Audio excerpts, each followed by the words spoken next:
Então, vamos dar início aos trabalhos da tarde, agora já muito mais íntimos, depois dessa manhã tão maravilhosa de discussões. Vamos começar, temos mais 2 mesas e depois a gente convida todos para continuar com a gente para uma surpresinha no final. Então, para compor a segunda mesa, que se chama Clínica, Militância e Formação, eu falei certo? Acho que eu estou com a... Não, tá certo. Desculpa. Clínica, militância e formação são impossíveis da psicanálise. A metapsicologia psicanalítica a partir das discussões de raça, classe e gênero. Chamamos a convidada, mediadora, que fará a coordenação desta mesa. É a Deise Pessoa, da Casa de Marias, psicóloga clínica e psicanalista, preta e antirracista, pós-graduada em Clínica para Jovens e Crianças Surdas pela PUC São Paulo, pós-graduanda em Saúde Pública pela USP, arteira e artista pela vida. Obrigada.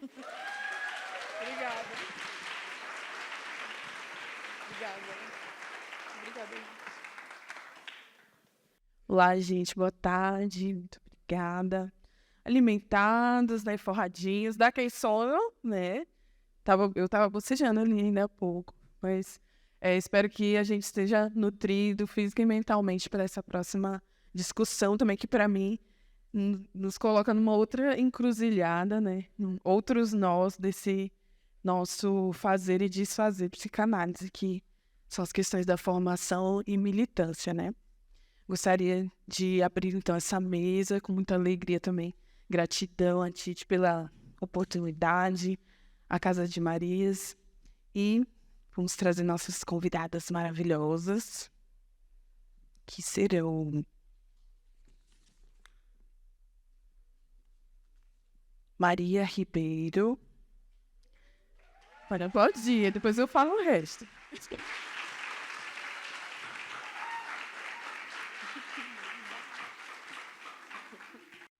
Cientista social, mestra e doutora em comunicação e semiótica pela PUC de São Paulo e Paris Diderot. Professora no programa de pós-graduação em Humanidades, Direitos e Outras Legitimidades da Universidade de São Paulo e na Coordenadoria Geral de Especialização, Aperfeiçoamento e Extensão da PUC de São Paulo. Integrante do coletivo Margens Clínicas e da Rede para Escutas Marginais, o REM. Bem-vinda. Nossa próxima querida, Miriam Dibel, é professora e titular do Instituto de Psicologia e pró-reitora adjunta de Inclusão e Pertencimento da USP, coordenadora do Laboratório de Psicanálise e Sociedade Política, PSOPOL. Maravilhosa. E do Grupo Veredas. Do Grupo Veredas, Psicanálise e Formação. Nossa próxima querida é a Cleia Prestes. É coordenadora da formação no AMA Psique e Negritude, especialista em psicanálise pela UEL, doutora em psicologia social pela USP, pesquisadora visitante do Departamento de Estudos Afrodiaspóricos da Universidade do Texas. Palmas aos aplausos. Obrigada.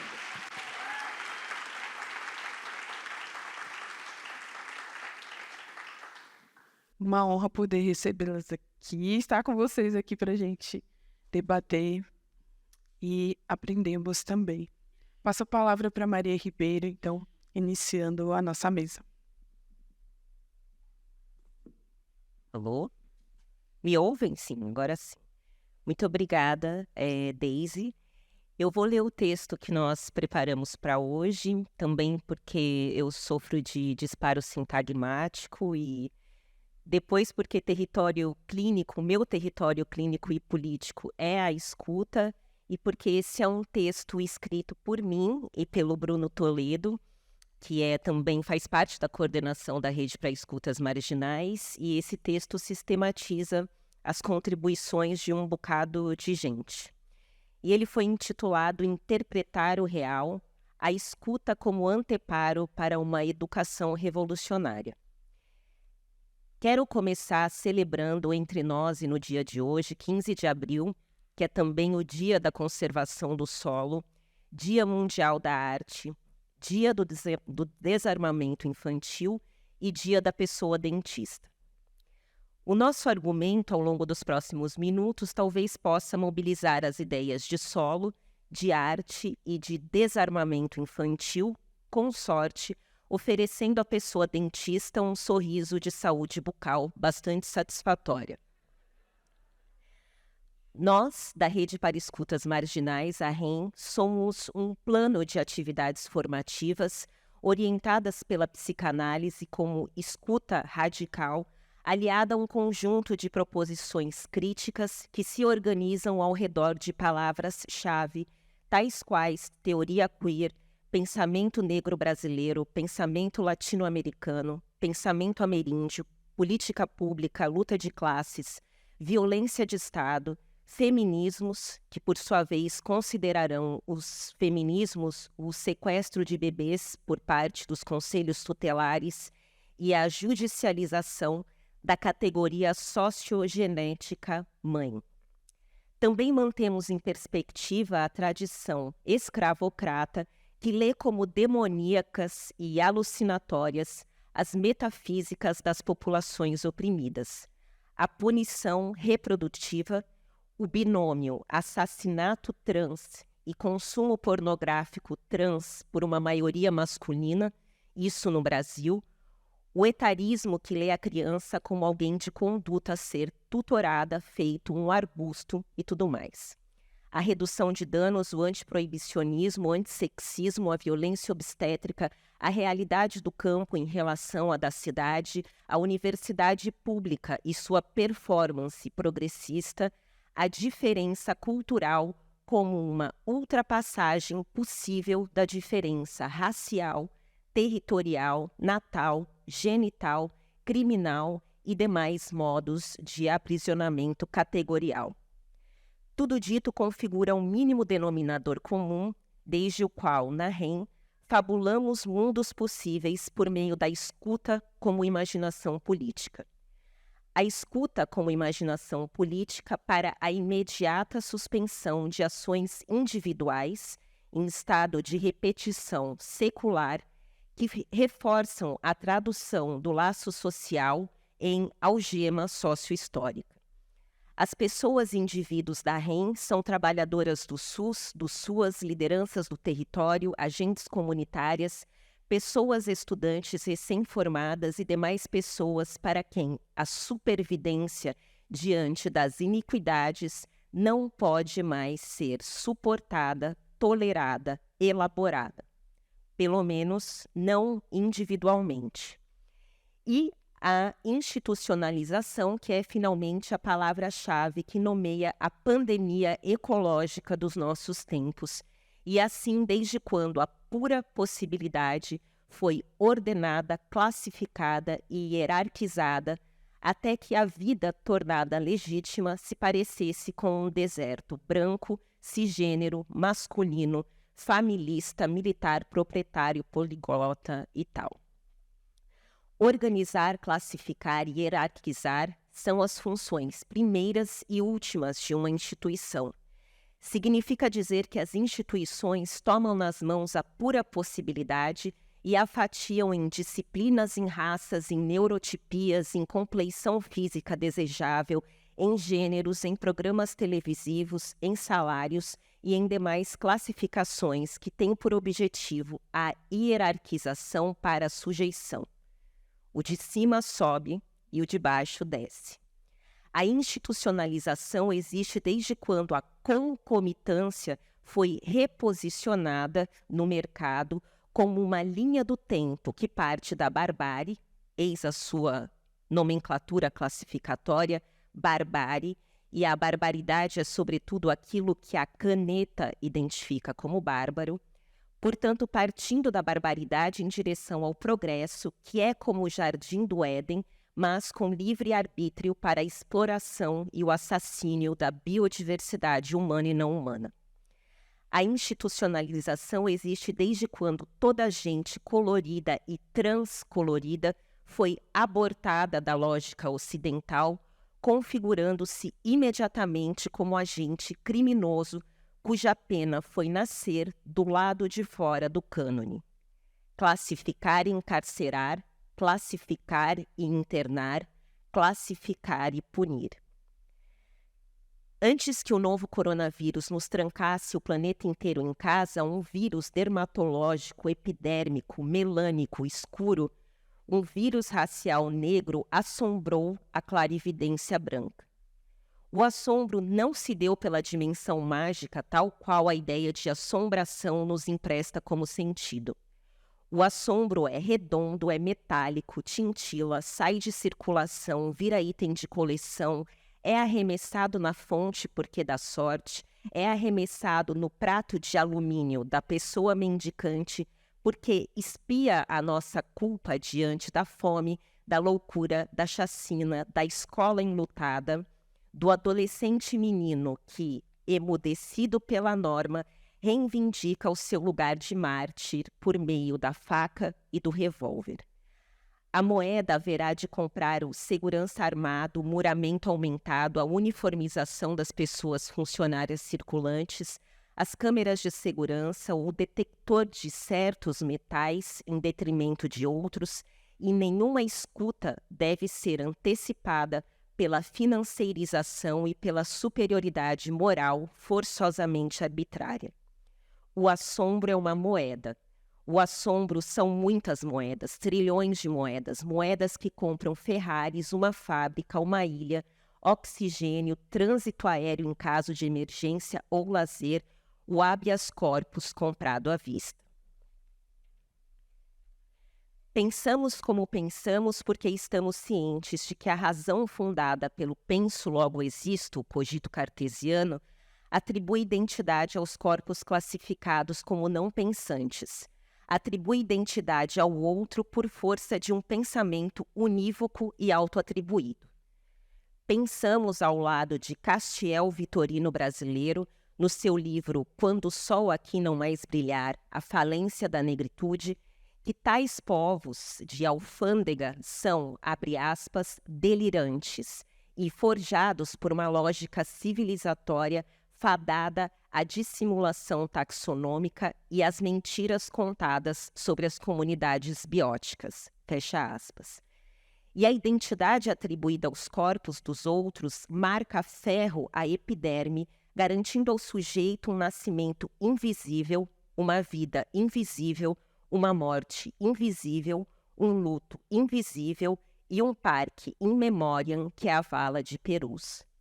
Daí um contingente de monstros, de lixos que falam numa boa, de zumbis da Cracolândia, de pessoas subalternas que configuram Noves Fora, o quarto de despejo do capitalismo racial cis-heteropatriarcal. Está aí um diagnóstico para o qual a terapêutica é a escuta comunitária ou encontro em que uma pessoa faz morada temporária, transitória, na outra pessoa, e uma morada que é sonora, ou uma morada que acontece no mesmo instante em que as palavras de dentro da pessoa são arremessadas num espaço de jogo. O jogo da linguagem. Um reencena suas cenas íntimas, o comum se torna uma caixa de ressonâncias para que toda a gente escute melhor. Entendemos que as moradas sonoras, a exemplo daquelas erguidas pela Rede para Escutas Marginais, são também habitações audiopolíticas. Por fim, e fazendo uma inversão lógica que tem um objetivo, tem como objetivo culminar com o comum, os nossos cronogramas para a liberdade estão inspirados pelas presenças de Maria Lúcia da Silva, minha mais velha, mulher negra da minha comunidade, que tendo reconhecido a importância daquilo que a nossa voz anuncia, por meio de vozes outras e tantas que falam através de nós, cuidou de emprestar a sua história como pesquisadora e como militante antirracista e antimanicomial para que mais novos, mais novas, mais noves pudessem alcançar o microfone e dizer as palavras que se seguem. Antes, devo estender os meus agradecimentos, os nossos agradecimentos à Fundação Tide Setúbal pela circunstância que põe juntas as pessoas aqui, agrupadas em coletivos que são como células de produção de conhecimento comum contra o racismo antinegro e anti-indígena, contra o cissexismo, a transfobia e outras tecnologias de sujeição que têm por objetivo manter operante o laboratório capitalista, neoliberal, racial, patriarcal, de inspiração colonial. E o nome do laboratório deve ser por hora suficiente para a conclusão de um diagnóstico sobre aquilo que organiza a presença humana no planeta. Vencido o diagnóstico, mas não os agradecimentos, está presente também a professora Rosângela Hilário, neta da dona Djanira, conselheira do Conselho de Desenvolvimento Econômico e Social da Presidência da República, mulher preta que planta em todos os territórios frondosos cultivados por ela outras mulheres pretas. Agradecer ao coletivo Margens Clínicas e à Rede para Escutas Marginais. Obrigada por compartilharem o naco de terra no interior do qual um novo cronograma para a liberdade pode finalmente ganhar um assento crítico. As minhas colegas de mesa, a professora Miriam Debier, a professora Clélia Prestes, duas importantes referências do meu pensamento negro transfeminista.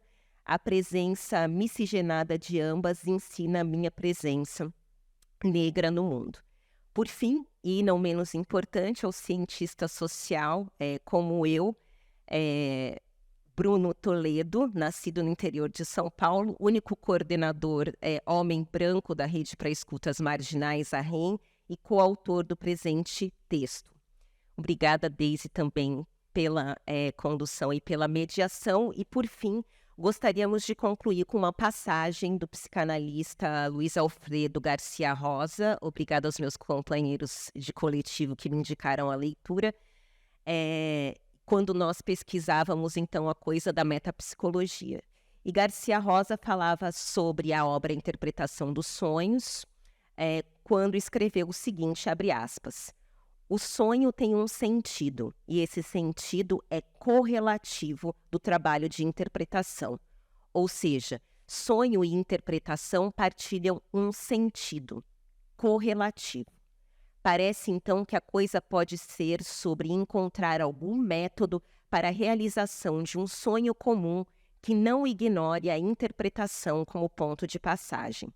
O método é o trabalho de interpretação da realidade fática do chicoteamento em praça pública para uma fábula de origem que recuse a violência como gênese, que recuse o mapa colonial Quilombo Senzala Casa Grande, em nome de uma nova imaginação política. Obrigada.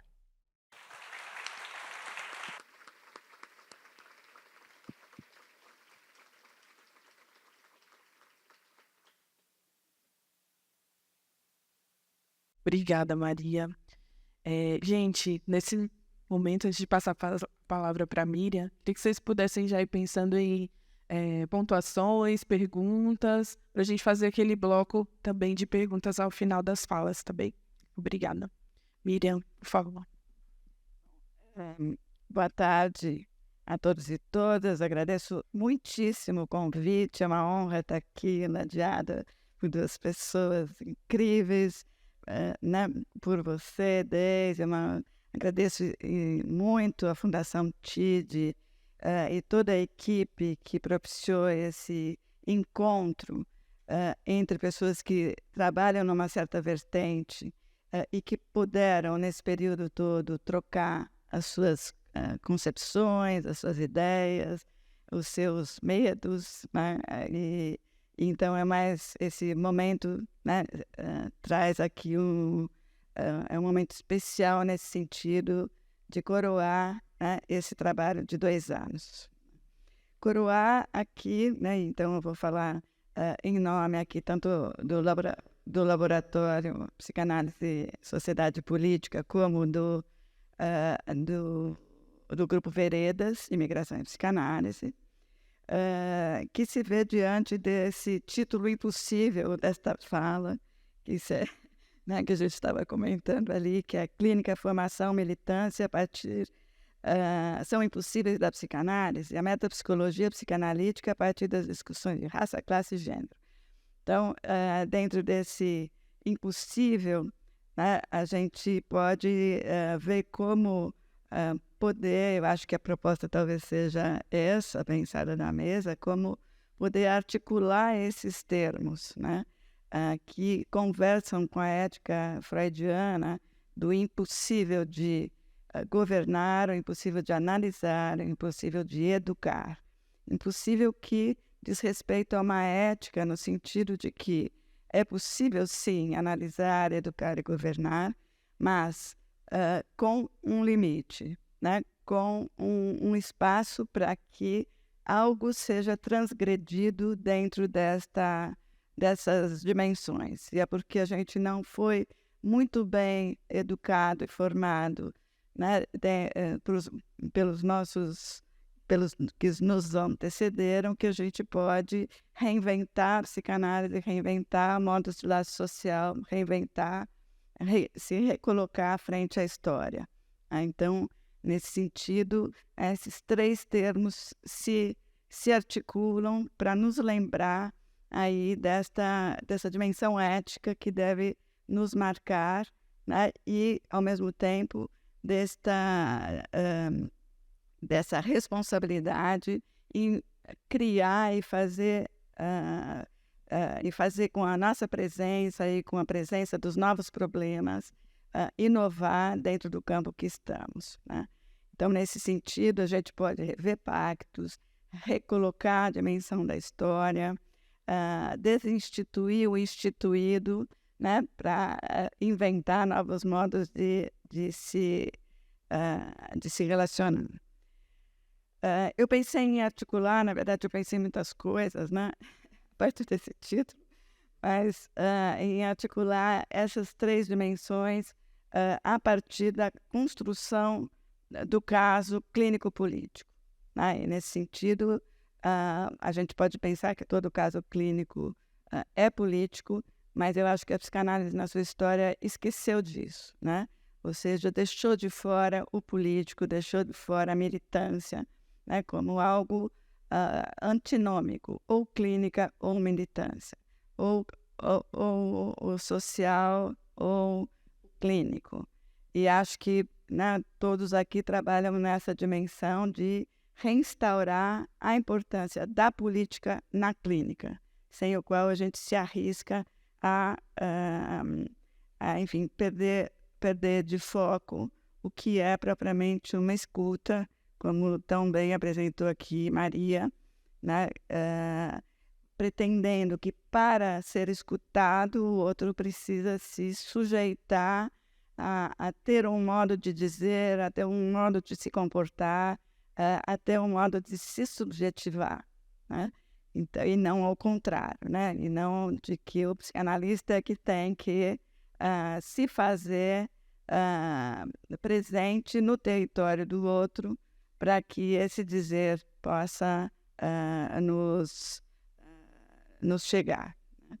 Então, nesse sentido, né, o caso clínico supõe incluir neles os aspectos sociais e políticos, né?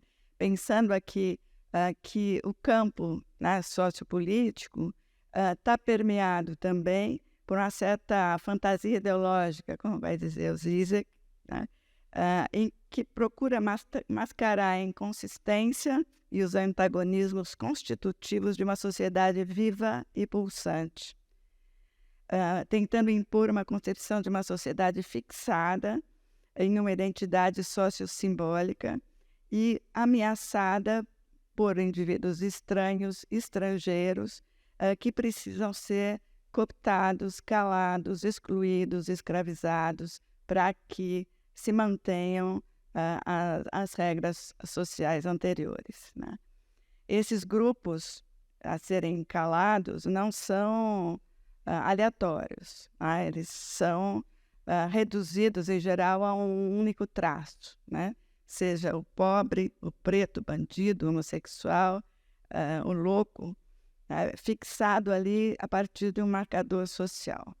Então, essa dimensão discursiva do marcador social é algo que diz de uma estratégia de dominação que visa preservar lugares sociais fixos, impondo a submissão e servidão, assim como destinando a punição e a exclusão caso ousem sair ou romper essa modalidade de laço social.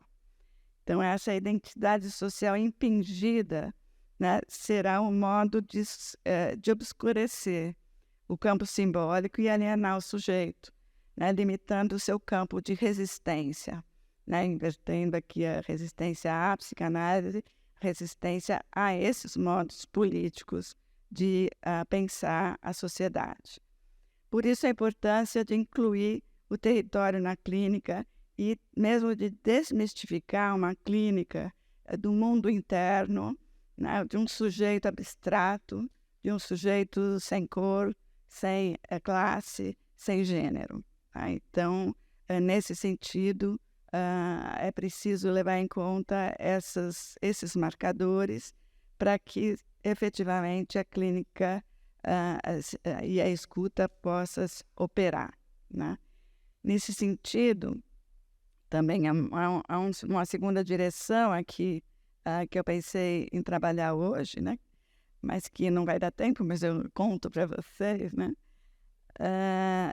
É muito interessante que nesse trabalho clínico a sua direção seja exatamente na forma de tramutação dos marcadores sociais para aquilo que é a marca do caso, né? Ou seja, o que faz marca neste caso, né, o que torna um caso clínico, envolvendo, portanto, o próprio analista. Né? E onde, vamos dizer, muitas vezes o marcador social figura como um ponto de impasse da escuta e que pode ser transformado de impasse a passe na medida em que de um marcador que fixa o sujeito, ele pode se colocar como uma marca de dor que pode estar registrada na história do sujeito, mas que não o submete a essa história que o antecedeu, né? Ou seja, que ele possa transcender a esse lugar aonde se pretende fixá-lo. Essas questões todas vão retomar aí alguns impasses e desencontros com aquilo que é chamado pacto social, que em geral não é pacto, né? Pacto é quando você combina com o outro, pactua com o outro, né? Como que a gente vai transitar no campo social, né? Em geral é uma imposição social, né? Ou um pacto narcísico, como vai dizer Cidade Bento, ou um mal-estar colonial, como vai dizer Davidson Faustino, enfim, né? Acho que são questões aí para repensar qual é o pacto social a que o psicanalista que pretende escutar o outro está ancorado. Né? Então, acho que essa é uma questão bastante importante. Bom, nessa relação, então, entre clínica e política, eu acho que na história da psicanálise se fez uma cisão e uma certa solução de compromisso em que clínica fica de um lado e política fica do outro. Né? Fui muito recomendada a deixar de lado a política como psicanalista, ou no sentido de que a psicanálise não tem nada a ver nem com as questões sociais, nem com a questão política. Mas eu não aprendi direito. Nem vocês. Então, estamos aqui justamente para marcar a posição de que a militância faz parte, enquanto posicionamento político, faz parte da clínica, faz parte vamos dizer, da posição do psicanalista frente aos territórios em que ele pretende ocupar. Então, nesse sentido, é uma exigência ética, né, incluir a política na clínica, inclusive, né, não só a política para pensar as grandes linhas mestras, mas dentro da própria clínica. É isso que eu queria trazer, né, porque exatamente percebendo como que a política coopta sujeitos, cala sujeitos, que a gente precisa de criar mecanismos para justamente liberar essas pessoas dessas amarras e, por isso, considerar que há sofrimentos sociopolíticos, ou seja, que são impingidos como forma de poder, para que essas pessoas se calem, para que sejam silenciadas as relações de poder, né? Então, é importante que a psicanálise não fique pensando num romance familiar específico dentro das suas relações com o papai e a mamãe, enquanto a psicanálise, né, se remete a essas relações do sujeito com a cultura, do sujeito com a sociedade, do lugar no laço social que o sujeito ocupa, né? Então, nessa dimensão, é importante lembrar a forma como o laço social no Brasil se instaura, né, e perdura de outros modos, faz perdurar de outros modos, e aqui lembrando muito a fala do Emiliano, né, ou seja, como perduram as relações ainda escravocratas, né, e bastante presentes aí também nas relações advindas do patriarcado. Então, nesse sentido, né, é preciso pensar uma psicanálise implicada politicamente com o desvendamento dessa relação, dessa forma de, a partir dos afetos e das dores, submeter os sujeitos, né? Então, como que a gente vai desmontar esse trabalho? E aí, para dar andamento a isso, eu pensei em trazer um trecho de um caso clínico que me fez caso, né, que me fez questão, e agora eu vou trazer para vocês. Quem sabe vocês também fazem dele uma questão, né? Eu trabalhei em cima desse caso junto com o Gabriel Benkowski, que é um dos coordenadores do Veredas, junto com a Sandra Alencar, e com a Priscila Souza Campos, né? Se trata era uma supervisão de um atendimento na clínica da USP, de uma senhora trabalhadora, religiosa, e que, apesar das muitas dores do corpo e da alma, dores que não cessavam, ela recua em saber-se negra, até que a filha comece a reconstruir publicamente uma trajetória familiar, incluindo essa questão.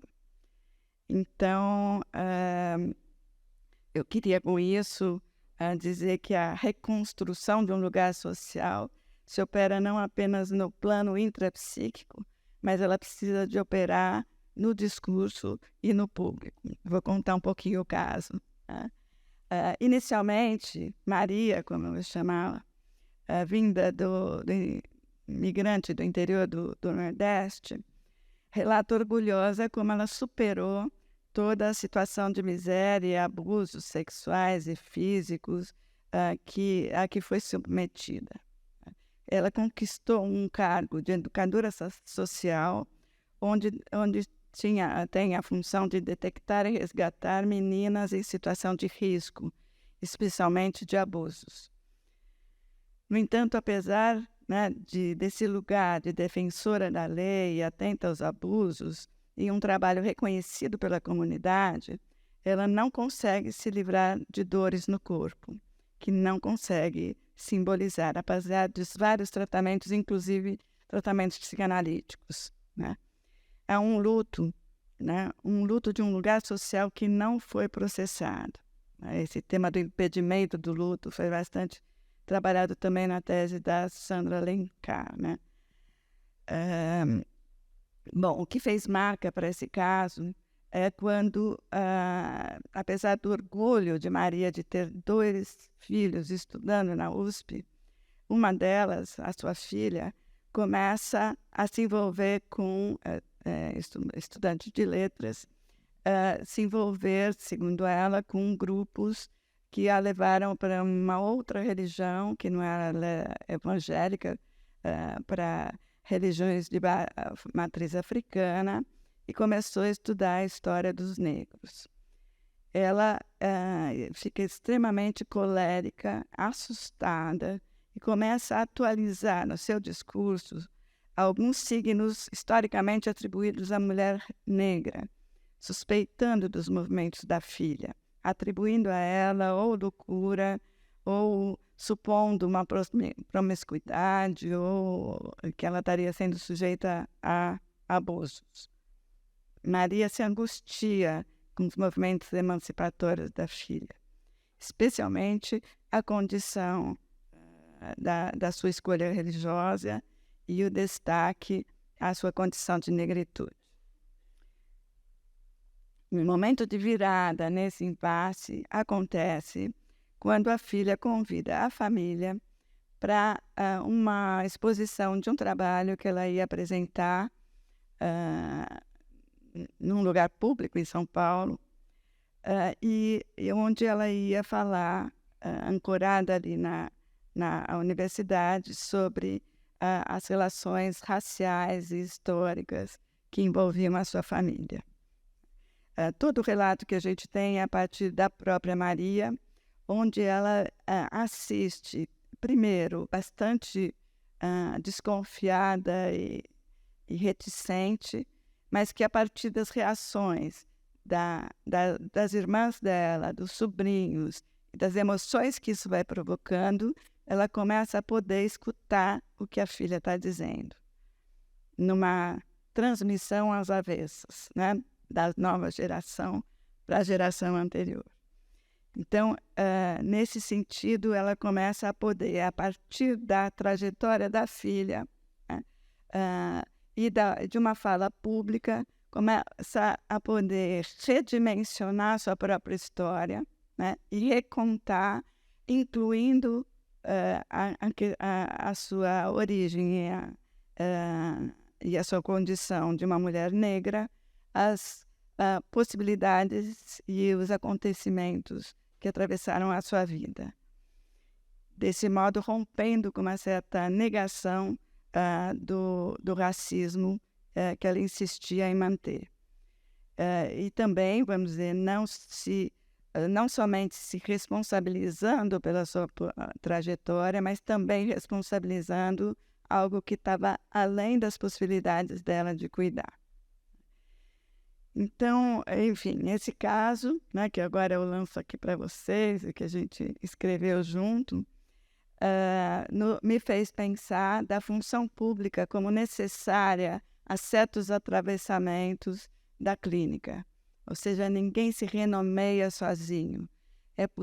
É necessário que, para se renomear, para se recolocar na cena pública, que haja um reconhecimento coletivo deste novo lugar. E isso coloca um limite mesmo naquilo que pode a clínica individual stricto sensu.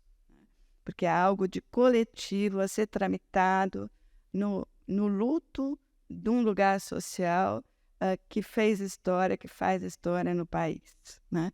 Então, eu queria pôr essa questão aí em destaque, para a gente pensar de novo nessa articulação entre clínica, política e formação. Dito isso, né, uma última palavra sobre a questão da formação. Nessa medida, não basta, na formação do psicanalista, simplesmente aprender psicanálise, né, estudar teoria e fazer supervisão. É necessário também estudar filosofia, ciências sociais, ciências políticas e desenvolver um pensamento crítico e político para pensar as suas relações, a história da sua sociedade, da sua sociedade. Então, é isso que eu tinha para dizer hoje, agradecendo imensamente aqui a presença de todos e muito honrada aqui com as minhas colegas de chá.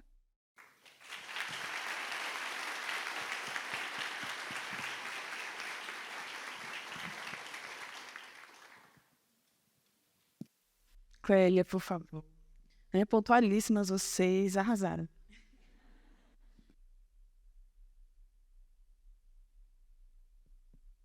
Ainda bem que você falou isso antes de eu começar. Boa tarde, gente. Vocês estão bem? Vamos lembrar que a gente tem corpo? Dá uma esticada, uma espreguiçada, né?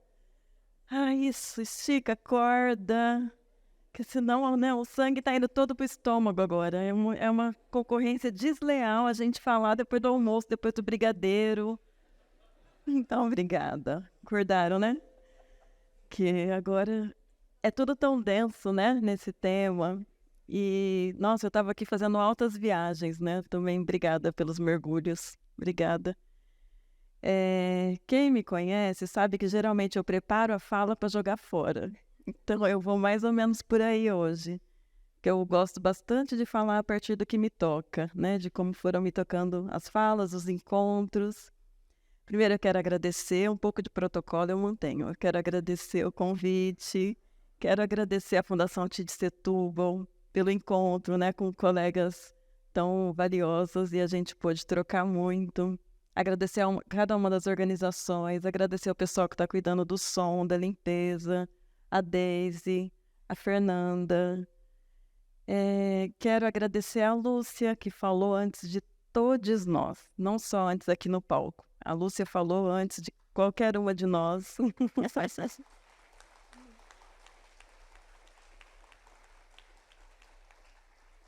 E vou contar um segredo para vocês. Hoje é aniversário da Lúcia.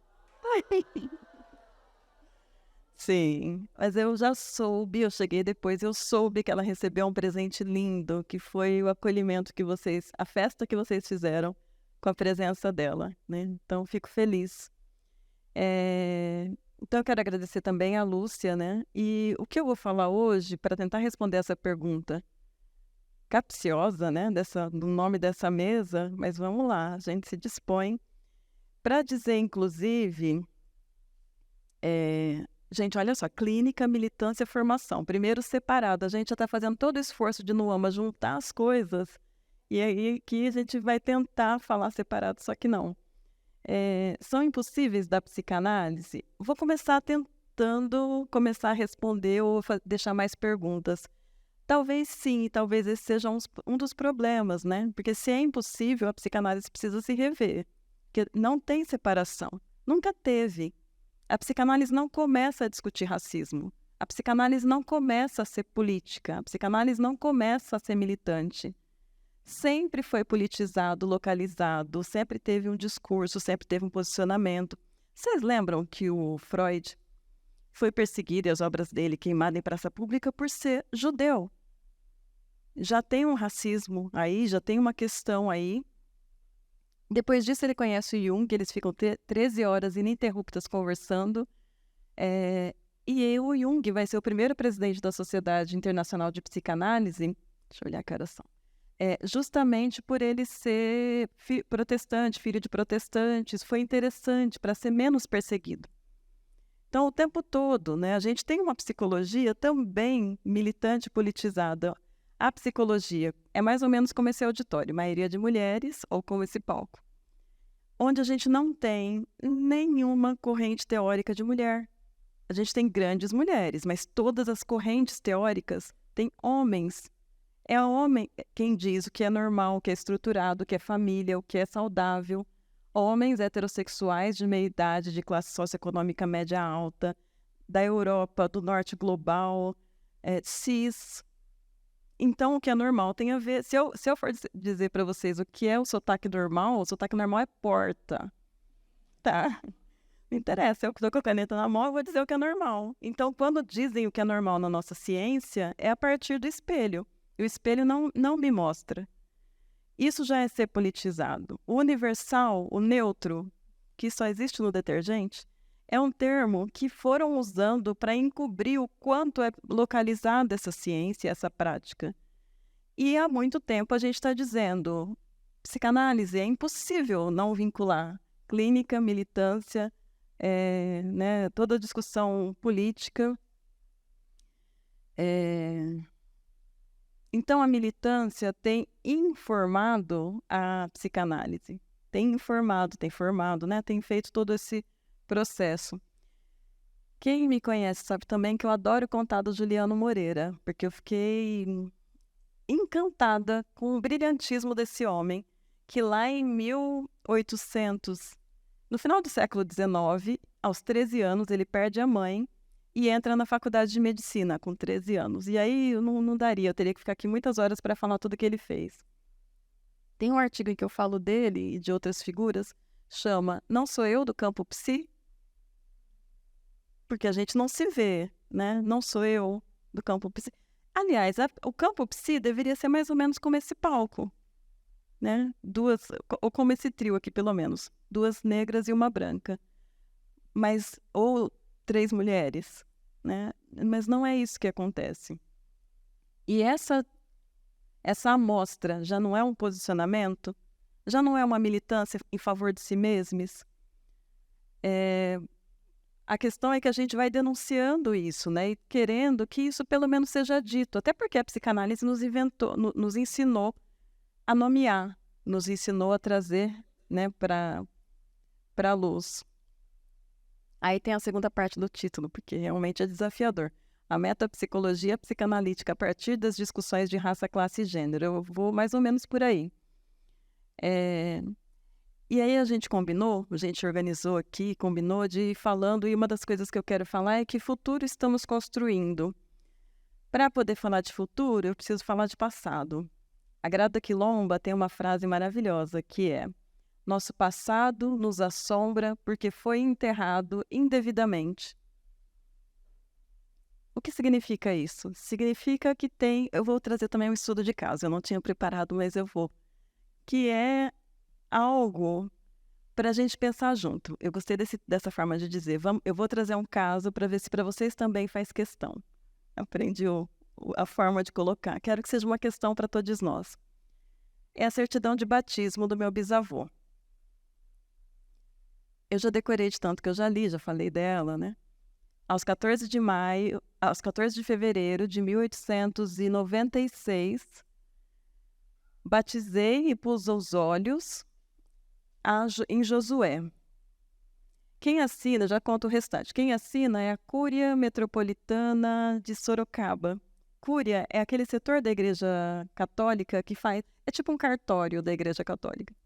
Então, consta ali isso, preciso voltar um pouco mais para contar a cena. Eu estou em Rio Preto, minha terra natal, conversando com meu avô Prestes, e meu avô paterno, né, Prestes, e ele me fala: eu preparei para você. Ele sabe que eu adoro sentar lá e ficar ouvindo as histórias dele. E aí ele me traz um tesouro, que é a certidão de batismo do meu bisavô. É um tesouro porque dificilmente, pessoas negras têm documentos para além de 2 gerações.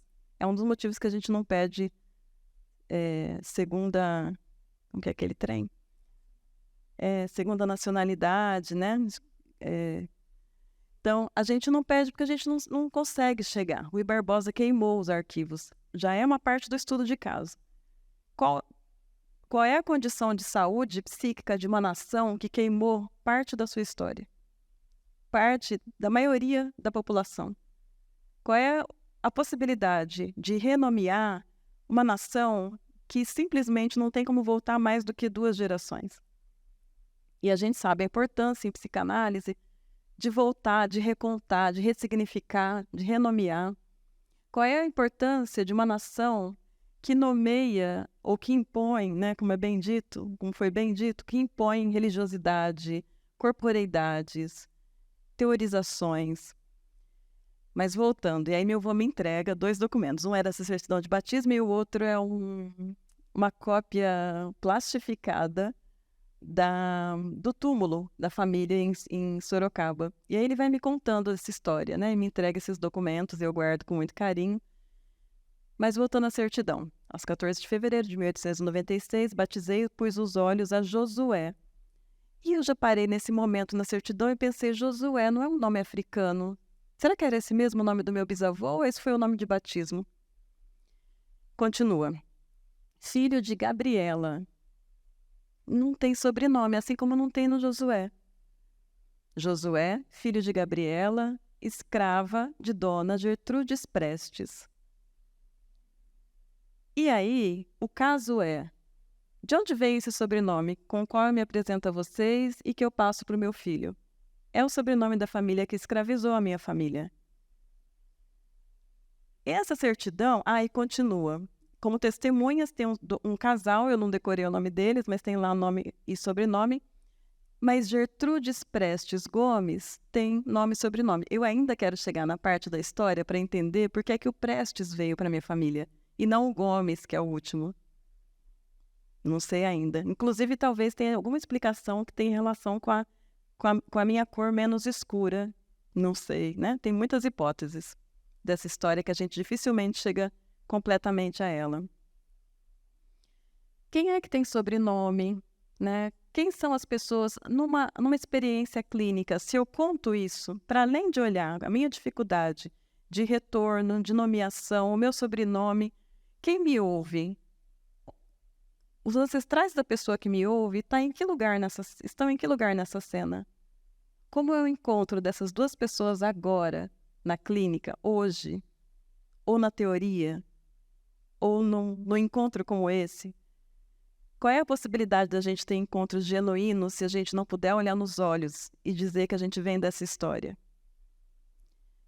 Essa certidão, né, eu vou sempre contando essa história porque ela me marca, inclusive pelo quanto é impressionante a gente não ter se tocado, nem de que a gente não tem sobrenomes africanos.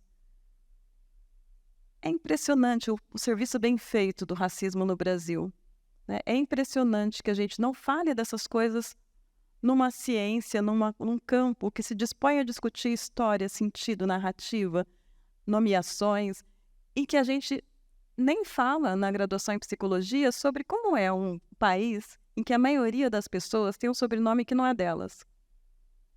Tem um sobrenome que é o sobrenome da família que escravizou ou o nome da fazenda onde foi escravizada. Como é que pode isso não aparecer na nossa clínica? Se a gente fala de transferência, de contra-transferência, como é que pode todas essas questões não aparecerem? E aí, né, acabei trazendo aqui algumas questões e reflexões, compartilhando com vocês algo pessoal, mas minha tarefa também é falar em nome de uma instituição, né, que é o AMA.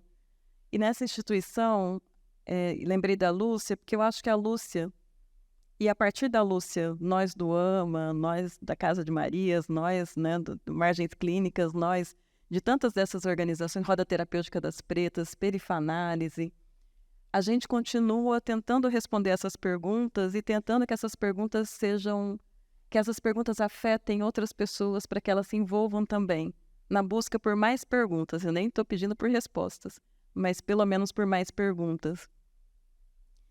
E é interessante também pensar, né? Eu sempre fico olhando para a Lúcia e pensando, nossa, a Lúcia viu tanta mudança. Por exemplo, eu não conheço todo mundo aqui. Que bom, né? Mas tinha um momento que eu estava na USP que eu conhecia praticamente todo mundo que era negro ali. E agora isso está começando a ficar diferente. E às vezes eu até pergunto para a Lúcia, como é para você ver, né, as pessoas hoje exaltando, ostentando cabelo crespo, algo que a sua geração trabalhou por ver, né? E para mim, né, o que futuro estamos construindo, eu espero que a gente esteja construindo um futuro em que de verdade eu não vou saber mais quem é que discute essa temática. As pessoas negras vão discutir várias temáticas, não só racial. A discussão racial vai estar presente na boca das pessoas das diversas cores. A clínica vai ter raça não como um campo, como um DSM, como um objeto de estudo, mas como parte efetiva, parte transeunte, parte transversal de qualquer discussão. Assim como a gente pergunta qual a sua idade, em que lugar você nasceu, a gente poder perguntar também né? Qual é a história da sua cor, da sua raça, da sua etnia? Qual é a cor da sua família? Qual é a sua cor? Desde quando você é negra? Aliás, eu espero que nem exista mais essa pergunta, porque a gente ainda precisa fazer essa pergunta, né? Que algumas pessoas se tornam negras ao longo da vida. E a gente foi percebendo também nos últimos anos no AMA que não vai dar para a gente cuidar de cada pessoa negra que nos procura porque quer fazer terapia com uma pessoa negra. Isso acontece muito, agora cada vez menos, mas acontece muito. Né, colega? O colega está concordando. E aí a gente tem nos últimos anos investido em pesquisa e formação porque a gente precisa trabalhar em lógica exponencial. Lembra? Né? Assim, precisa... Se em 1 hora eu consigo atender uma pessoa, se em 1 hora eu puder falar com 200 e afetar, provocar afetos, provocar reflexões, talvez a gente consiga atingir mais gente que está lá fora, porque é urgente, tem muita gente precisando de outra psicanálise, que começa a ser construída, né? Que começa a se atentar, que começa a abrir mão dos privilégios de não se localizar nessa discussão, que começa a abrir espaço para outras teorizações. Ou não sei se é abrir, né? Acho que a gente mesmo que abre, né? A gente vai abrindo, as mulheres abriram e estão abrindo espaço na psicanálise, as pessoas negras, as teorias periferizadas. Bom, que diálogo, e passa por diálogos e alianças. Não tem como continuar a psicanálise no Brasil, a não ser que a gente queira fazer uma psicanálise estéril, ou, enfim. Não tem como não passar por essas questões. Agora que a gente sabe, agora que a gente pelo menos assume que essa questão existe, não dá para não passar por ela. Porque aquilo que era visto como neutro, na verdade, é hegemônico. Quando a gente se diz neutro também, né? Porque numa sociedade em que as violências são estruturais, não fazer nada não é ser neutro, é ser conivente. É ser outra frase que eu não vejo a hora de não precisar falar mais.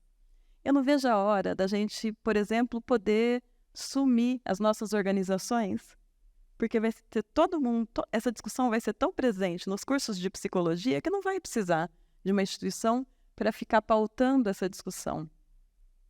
Então, um dos meus sonhos de futuro é poder sumir, por um lado, e poder aparecer, por outro. Poder aparecer essas teorias, né? Poder que Juliano Moreira, Guerreiro Ramos, Virginia Bicudo, Neuza Santos Souza, Lélia Gonzalez, Maria Lúcia da Silva, Cida Bento, que sejam pessoas tão conhecidas quanto Rogers, Viktor Frankl, por aí vai, né? Todos esses nomes. Por falar nisso, pensando em metapsicologia, todas essas teóricas oferecem discussões de metapsicologia. Talvez não nesse critério estritamente metapsicológico, que só para definir o que é metapsicologia já vai um esforço, né? Quem não é da psicologia, que saiba que só para definir o que é metapsicologia já vai um esforço. Por exemplo, quando a Lélia Gonzalez diz que a denegação do racismo é a principal neurose coletiva brasileira. Ou quando a Neuza Santos Souza diz do estranho. E como as pessoas têm o costume de não suportando olhar no espelho e enxergar a si mesmas, parte delas, elas não reconhecem, projetam, perseguem, exterminam em outras pessoas, ou buscam exterminar em outras pessoas. E o qual vai ser bom quando a gente puder olhar o estrangeiro de todos nós. Ou quando Fanon vai dizer da violência, que a violência é expulsar o colonizador da sua terra. E aí eu fico pensando, teve um texto, um livro do AMA, Violência e Sociedade, que tem texto meu, do Emily, do Márcio, de várias pessoas, algumas que estão aqui, outras que estão aqui. Lá eu fiquei matutando isso. Porque o Fanon fala isso na Argélia, no momento em que a França tinha invadido a Argélia. Era fácil expulsar os brancos. Como a gente vai expulsar aqui agora? Eu vou expulsar as pessoas da minha família, meus filhos, meus companheiros, companheiras. E mais, estou ainda no estudo de caso, né, descrevendo quem sou eu na fila do pão. Porque tudo isso, né, é algo que eu deveria colocar, deveria ser perguntado. Na expulsão dos alienígenas pelos indígenas, nós, pessoas negras, ficamos com os indígenas ou vamos com os alienígenas? Porque a gente também não era daqui. Percebem como é complexa esse exercício que o Fanon propõe? E para mim faz sentido que ele propõe devolver com a violência, devolver aquilo que foi projetado sobre nós. E cada um que lide com seus próprios estranhos. Então, é mais uma forma de, não é mais uma contribuição para pensar tudo isso? Obrigada, Daisy. Então, para a militância, né, as produções negras no campo psi, elas continuam oferecendo sofisticação dessa teoria, como a gente oferece para tantos campos, que foram construídos, inclusive, por nós, no Brasil, né, pelo planeta. Deixa eu só olhar aqui se faltou alguma coisa que acho que é justamente dizer... quando a Cida Bento, né, fala do Pacto Narcísico, a gente tem várias produções aí. Quero também dizer de que a própria noção de saúde, no doutorado, né, eu produzi uma tese sobre estratégias de promoção da saúde de mulheres negras. E aí foi na USP e fui um tempo pesquisadora visitante na Universidade do Texas, em Austin. E o interessante é que os grandes pilares da minha tese não estavam nem na USP nem na Universidade do Texas. Estavam no movimento negro de mulheres negras, que são a interseccionalidade e o bem-viver. Pelo bem-viver, me fez sentido, pela perspectiva de mulheres negras, é um horizonte ético-político que é ameríndio e americano, e que certamente eu não aprendi na faculdade de psicologia, nem na especialização, nem no mestrado, nem no doutorado, vai dizer que saúde... E essa é a noção de saúde que eu termino a tese com ela. Saúde é a integração harmoniosa na encruzilhada entre recursos e demandas, sendo que tanto recursos quanto demandas têm diferentes dimensões, até porque a encruzilhada é justamente o espaço multidimensional. Tanto recursos quanto demandas têm a sua dimensão pessoal, que é a dimensão psicológica, orgânica, energética, mas tem também a dimensão coletiva. E, nesse sentido, não é possível ter saúde de uma pessoa se o seu grupo social está atacado. Assim como também não é possível ter saúde se é às custas da exploração de outro grupo. Percebem que todo mundo está adoecido? Não é possível ter... A outra dimensão da saúde é a social. A horizontalidade das relações, a possibilidade de construir e de reconhecer, que é outro termo que apareceu, né? O reconhecimento. Para além disso, a dimensão... pessoal, coletiva, social, né, na horizontalidade das relações, a dimensão ecológica, porque bem-estar é possível com o esgotamento dos recursos naturais, bem-viver não. E por último, a dimensão cósmica, que é aquilo que nos ajuda a ter sentido de vida, sentido de morte, enfim, né, ter nome, significado, sentido para as coisas da vida. Eu vou terminar fazendo... eu quero agradecer também a menina que veio, né? Afinal, gente, só tem adultas nesse auditório. Que bom que veio uma criança. Tem outra, né? Verdade, tinha uma no colo. E tem uma... Sim, são 3, então. Obrigada, viu? Por ter vindo. Obrigada. Que, aliás, né, além disso tudo, eu sou mãe do Zuri. Isso também ajuda, né, é parte do que me fez construir toda essa reflexão. Eu vou terminar com uma poesia da Beatriz Nascimento, que ajuda a pensar desde quando estamos aqui, desde quando produzimos, desde quando provocamos, ou seja, convidamos vozes. Chama Feme Erecta. A quanto ao tempo pertenço? Só esses anos? Impossível. Quantas cronologias marcam o meu corpo? Infinitas. Se não, por que tanta expressão, sensação imprevisível, átomos em explosão? De certo, não saberia como sei identificar. Foram precisos muito sentir, armas a adquirir para pôr-se de pé. Obrigada.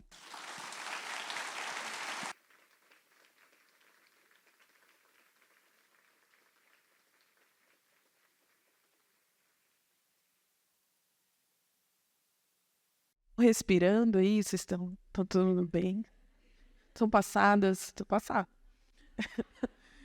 Gente, também fui mergulhando junto a vocês e também me lembrando da fala do Emiliano na mesa anterior, e pensando onde e como a gente vai colocando esses limites e onde a gente também coloca fronteiras, onde a gente negocia e o que a gente não pode mais abrir mão e deixar passar, né? Desse lugar da intelectualidade que ainda está fixo, né? Ou insistem ainda em fixar num lugar branco, hétero, cis, enfim, e todos esses... enfim. E onde a gente consegue parar de receber apenas uma licença poética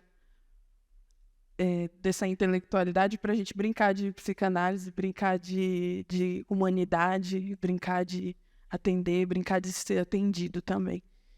Então, acho que é isso de minha parte também. Quem tem alguma pergunta, colocação, pode levantar a mão que o microfone chegará até vocês.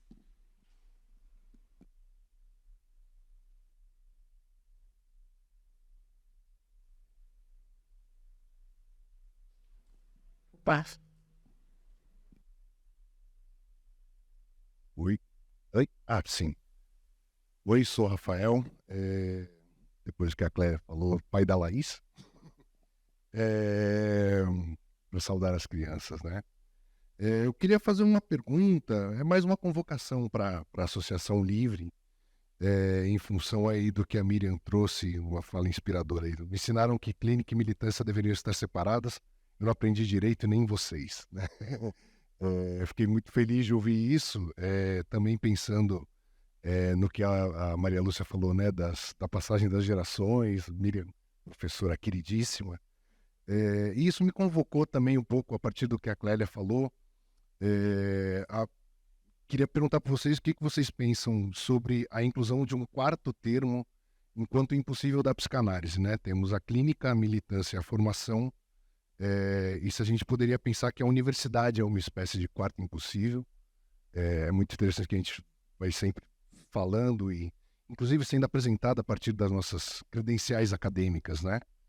E eu acho que também tem um certo desafio que se impõe para as nossas agendas clínicas e políticas que atravessa a universidade, né? E eu queria ouvir de vocês, pela trajetória de vocês, pelo lugar de vocês na universidade, que lugar que vocês pensam que a pesquisa acadêmica, por exemplo, deve ocupar para esses desafios aqui. Obrigado. Mais alguém para esse primeiro bloco? Alô, oi. Meu nome é Gabriel, boa tarde.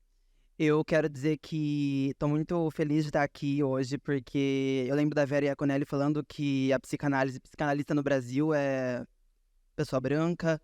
Então, ver pessoas pretas falando sobre psicanálise, psicanalistas pretas, é muito importante. E eu queria, de repente, também trazer aqui uma questão, em termos de concretude, a gente vê a roda terapêutica, né, das pretas, e saber se existem outras iniciativas e organizações no Brasil que vocês sentem que, atualmente, que mudou dos anos para cá, né? Se existem outras opções, porque eu queria também ficar inteirado, porque a gente precisa falar sobre isso, a gente precisa dar voz, ouvir esse lugar de escuta é muito importante.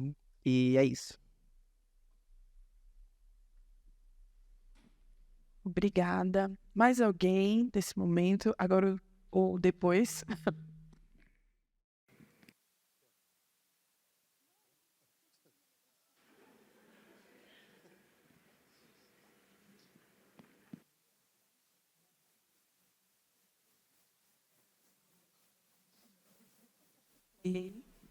Ok.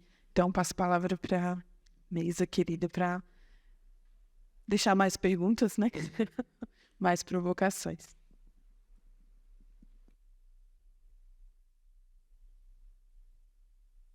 Posso começar. Rafael, meu professor de psicanálise. Eu acho que a sua pergunta ela é convergente com uma ladainha que eu repito na universidade. Vou pedir desculpas para as pessoas da Rede para Escutas Marginais, que já ouviram isso uma série de vezes, mas é uma passagem do livro Black Power, Política de Libertação nos Estados Unidos, escrito por 2 dos Panteras Negras, o Charles Hamilton e Kwame Ture, e que vai tratar exatamente da ideia de cronograma para a liberdade. Então, vou pedir licença para ler. Eles dizem o seguinte, peraí, que para te enxergar eu preciso dos óculos e para ler eu preciso tirar.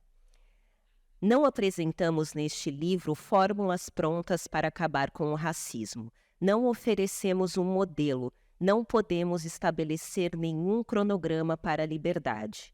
Este não é um manual para o militante. Não lhe dirá exatamente como proceder na tomada de decisões do dia a dia. Se tentássemos fazer qualquer uma dessas coisas, nosso livro seria inútil e estaria obsoleto dentro de 1 ou 2 anos, pois as regras são mudadas constantemente.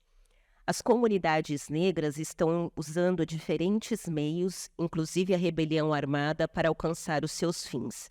A partir dessas várias experiências, surgem programas. Esta é a nossa experiência.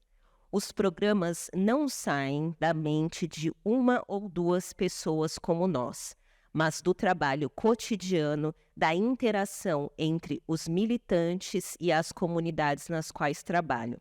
Eu ainda estou estacionada na fala da Rose, então vou contar um caso também. Tomei um táxi de Pinheiros, onde eu estou hospedada na casa de um amigo, moro numa cidade do interior chamada São Pedro, e eu me aproximava do carro e vi, o carro estava vazio, fechado, e se aproximando um homem negro. Imediatamente nos olhamos e sorrimos um para o outro, começamos a conversar, e ele diz, eu trabalho nesse ponto há 43 anos, primeiro montei um estacionamento que passou 16 dias fechado. Então o homem branco disse o seguinte, corte o seu black, compre uma camisa polo e uma calça jeans. E aí ele disse que no dia seguinte muitas pessoas apareceram para estacionar o carro, depois ele vendeu o estacionamento e se tornou taxista. E aí ele dizendo para mim pelo retrovisor, você sabe, né? Aí eu disse, sei. O que é que acontece quando a gente aparece? E eu acho que essa é uma pergunta fundamental. Essa é um ponto de pivotagem. E dentro da universidade, junto das minhas pessoas orientandas, e eu fiz uma reserva de vagas das minhas vagas, então só oriento pessoas negras, indígenas e desobedientes de gênero, para colocar mais gente para dentro, para que esse enfrentamento não seja tão solitário. Quando uma pessoa negra chicoteada por uma coleira de cachorro diz, você não pode me tratar como uma pessoa escravizada, todas essas questões são as questões que aparecem no âmbito da universidade. Então, a primeira estratégia, que é forçosa, e às vezes dura um semestre, às vezes dura um ano, de acolher essas pessoas que entram na universidade para tentar entender de maneira coletiva o que é que acontece quando a gente aparece na universidade, tanto do ponto de vista de uma lógica de origem, que é essa lógica da ficção dermatológica, da raça, a lógica genital, a lógica do território natal, e entender que a gente precisa primeiro reconhecer essa lógica de origem para ultrapassá-la em nome de uma lógica da diferença cultural. Então, a gente se acolhe, a gente tenta experimentar circunstâncias de roda que a gente foi cocriando junto, todas as pessoas durante a pandemia. Então, eu penso que a universidade, como um lugar de produção de conhecimento, é um lugar que deve ser disputado para ser ocupado por outras lógicas.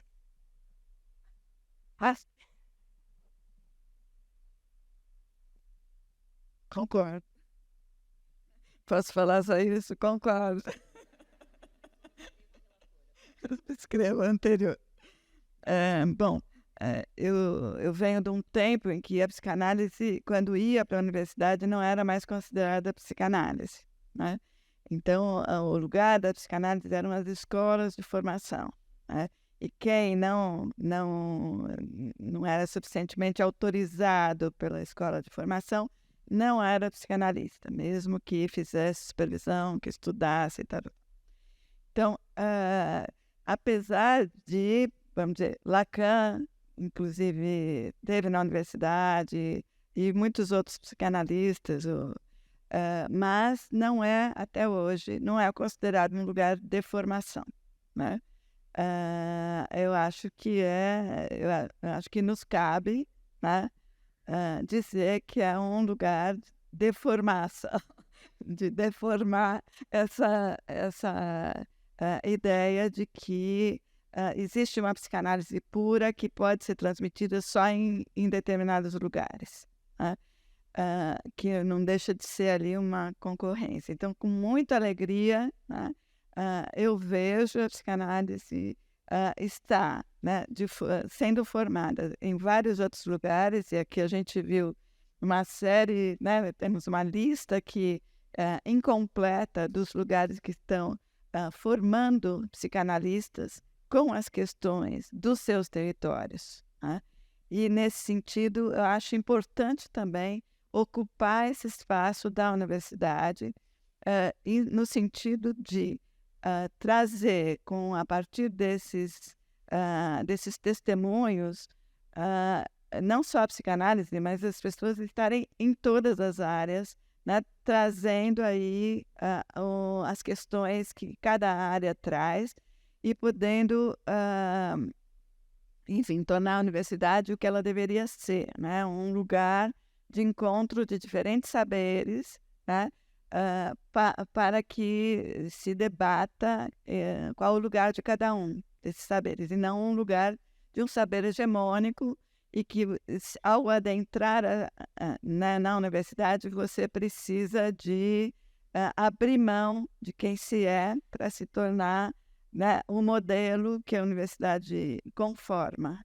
Então, acho que tem esse impasse, acho importante estar na universidade, porque ali se disputa uma verdade sobre o outro, uma verdade sobre o adolescente, uma verdade sobre, enfim, cada um, e está lá debatendo sobre e desconstruindo, né, algumas verdades para ampliar aí a forma de pensar a sociedade. Eu acho fundamental, pelo menos nesse momento, continuo achando.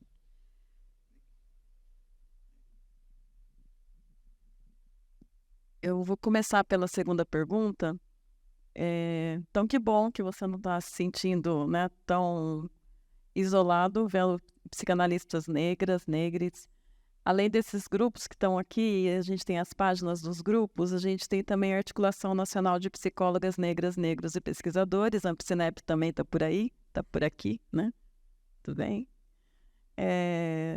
Que é justamente a conjunção de pessoas que discutem essa temática. A gente tem no site da TID de Setúbal um mapeamento também, né, de serviços de psicologia nos diferentes territórios. Então, tem cada... E é isso, né? Agora a gente pode ter várias listas, agora a gente tem uma articulação nacional que surgiu em 2010. Cada vez mais a gente tem tanta gente que eu nem consigo te dizer quem são, mas tem listas aí de pessoas que discutem a temática.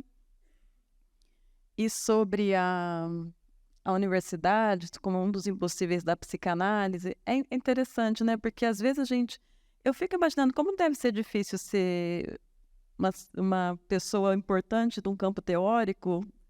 Aí você tem tanto trabalho para escrever um monte de coisa, e depois do que as pessoas fazem disso, você não tem controle, né? Porque o próprio Freud fez muita coisa que a gente agora diz que não cabe na psicanálise. Então é muito triste ver isso também, né? Como a própria... E assim, tem outras coisas que ele fez. O Freud diminuiu de 60 para 50 minutos por uma questão prática. Tem a questão do olhar, tem a questão... Eu tenho a impressão de que isso mais preservado talvez tenha sido justamente para ser preservado, porque tinha uma perseguição política, tinha uma perseguição, várias perseguições. Mas a gente, acho que isso junta, eu vou dar uma viajada agora, mas enfim, eu tenho a impressão de que isso junta com várias coisas. A psicanálise foi se tornando algo isolado. Isolado mesmo, não só isolado, porque é só uma elite que pode ser nomeada, que pode praticar, mas isolado no sentido de que vive no castelo, sem acesso aos territórios periferizados. E aí, eu acho que casa com o fato do Brasil, no Brasil, né? Vocês sabem quando a gente vai traduzir um texto do inglês para o português, do português para o inglês, ou não sabem, mas enfim. Geralmente o texto em português fica muito maior, né? Porque em inglês é uma língua que foi criada para ser funcional, revolução industrial. Precisamos de uma língua que todo mundo fale, que a gente se comunique, que produza e tenha lucro. O português é uma língua que foi feita para uma elite ter acesso à informação. Depois disso, a gente teve uma elite que teve acesso à universidade no Brasil, para fazer os cursos que até hoje a gente chama de doutor. A gente teve cotas no Brasil desde 1500. Eu não vou fazer pergunta, eu gosto de ser dramática. Vocês sabem as primeiras cotas? Eu não vou fazer, vou pular. As primeiras cotas no Brasil são de 1500, os portugueses. A primeira invasão de terra também de 1500, né? Os portugueses invadem Pindorama, que é a terra indígena, e assim que eles invadem, eles dividem aquela terra para os seus. As capitanias hereditárias nada mais são do que cotas de terra para os patrícios. Depois disso, tem as cotas para imigrantes europeus brancos nas indústrias brasileiras no pós-abolição. Tem as cotas nas faculdades de agronomia para fazendeiros e filhos de fazendeiros. Então, o Brasil funciona na lógica da cota. A questão é que quando a cota é para a gente, né? Aí não precisa nem dizer, você já sabe o que acontece. Então, me parece que faz sentido a gente dizer que tem um espaço, tanto tem um espaço que é da psicanálise, que não pode ir para qualquer lugar, porque é algo tão puro, rebuscado, difícil de entender. A gente tem até uma linguagem própria. Vocês não sabem quantas línguas eu já aprendi nessa vida. Primeiro eu aprendi a língua do academicês, a língua do psicologuês, a língua... Tem uma performance. Muita coisa a gente aprende. Eu sei a performance para dar palestra. Eu sei porque é diferente do jeito que eu falo. Eu já desisti, porque eu gosto de falar com vocês como eu falo na varanda lá em Rio Preto, conversando com quem passa na rua. Mas tem uma performance. Se eu quiser, eu posso falar de outro jeito. Eu aprendi isso. Eu aprendi o que eu preciso fazer para ser respeitada. Às vezes eu escolho fazer, às vezes eu escolho ir contra, né, de não obedecer.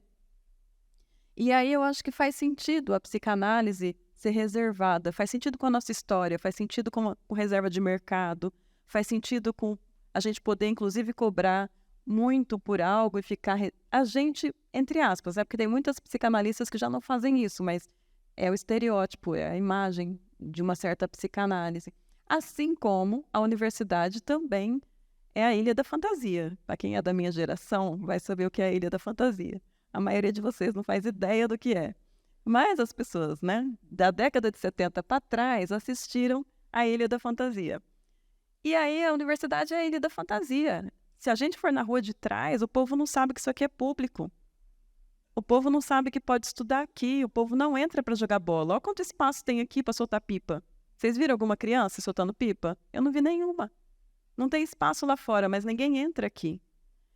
Ela é feita para ser assim. Ela é feita para funcionar dessa forma. Ela é feita para continuar praticando o genocídio que ou a polícia faz com os nossos corpos, ou o manicômio faz com as nossas subjetividades, ou a universidade faz com as nossas epistemologias. E aí juntou as duas coisas, né? Mas, enfim, então, acho que é o impossível, talvez, né? Talvez entre como quarto elemento do impossível da psicanálise, mas só vai ser saúde quando a gente estiver teorizando e praticando e fazendo partes. A Coalizão Negra por Direitos diz, né? Com racismo não há democracia. Com racismo também não há saúde, nem de quem sofre humilhação, nem de quem pratica e goza de privilégios. Né? E a universidade também está precisando ainda, como a psicanálise, compreender isso. Mas a gente ginga, né? E a gente vai conseguindo também.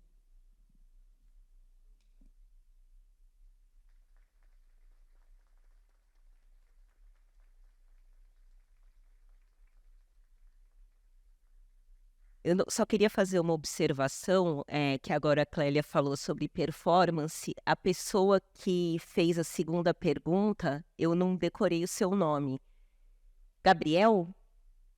Para dizer, Gabriel, que eu não respondi a sua pergunta, porque eu não sei responder a sua pergunta. Algumas perguntas me exigem mais tempo de meditação, mas a gente pode descobrir as respostas juntos. Eu achei importante, para não parecer que eu ignorei, é porque eu realmente não sei respondê-la, tá bom? Era isso. Obrigada.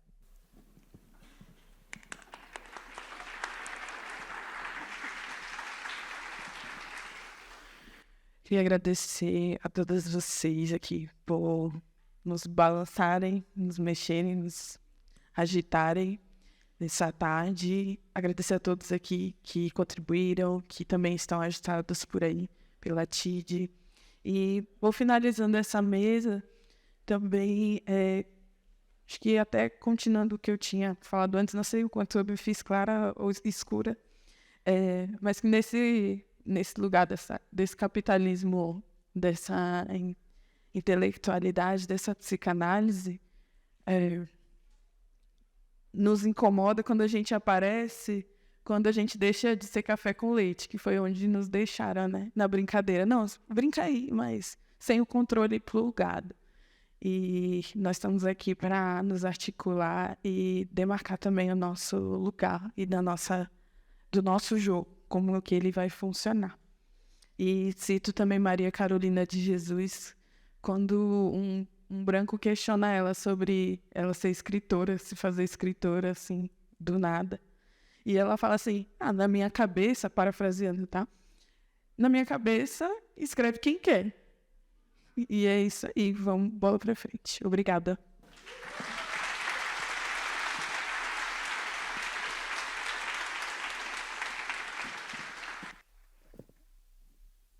A foto. Enquanto elas fazem a foto, a gente vai fazer uma paradinha agora curta para um café, mas convidando todos a ficarem para a última mesa e também, eu vou contar a surpresa da tarde, para que vocês fiquem para uma pequena celebração, pequena, mas muito afetuosa celebração que a gente vai fazer após a última mesa, que tem um tema bastante interessante, né? Clínica e território, desafios e potências. E já que a Lucinha não contou para a gente que era o aniversário dela, a gente vai celebrar mesmo ela já não estando aqui. Ela precisou ir para um outro compromisso, então convido vocês para a gente ficar e celebrar a vida e a maravilhosidade que é a Lucinha, tá bom? Então a gente vai para um cafezinho, 20 minutos no máximo, e a gente volta para a próxima mesa, só para esticar.